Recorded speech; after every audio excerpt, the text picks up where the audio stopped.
ఆ, చనిపోయి ఉండొచ్చు. ప్రయాణంలో ఉన్నారు, చాలా ఏజ్ అయింది, ఇంత నడిచిపోయారు.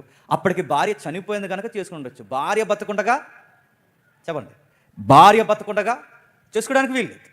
మోసేయే బహుభార్యతత్వం వద్దన్నవాడు మోసే వెళ్ళి ఇంకో పెళ్లి చేసుకుంటాడా? ఇలా లా పాటించడని మోసే చెప్పినప్పుడు తనిచ్చిన దేవుని ధర్మశాస్త్రాన్ని తానే మీరుతాడా? కాబట్టి ఖచ్చితంగా ఆ మొదట ఆవిడ చనిపోయి ఉంటుంది. అరణ్య ప్రయాణాల్లో ఏదో వయసు పెరిగింది, అప్పటికే వయసు దాటింది, వాళ్ళకి 90 ఏళ్ళు దగ్గర పడుతున్నాయి. ఆ జరిగినప్పుడు ఏదో చనిపోయి ఉంటుంది. అందుకే మెజారిటీ వ్యాఖ్యానకర్తలు ఏమన్నారంటే, ఈ కూసు దేశపు స్త్రీని పెళ్లి చేసుకున్నాడంటే బహుశా మొదట ఆవిడ చనిపోయి ఉంటుంది. ఇందులో మరొక ద్వందార్థాలు ఉన్నాయి. ద్వందార్థాలు ఏంటంటే, ఆవిడ ఒకటే అంటున్నారు. ఆవిడ ఒకటే అయితే మోసే అన్నయ్య, మోసే గారు అక్క గొడవ ఎందుకు పెడతారండి?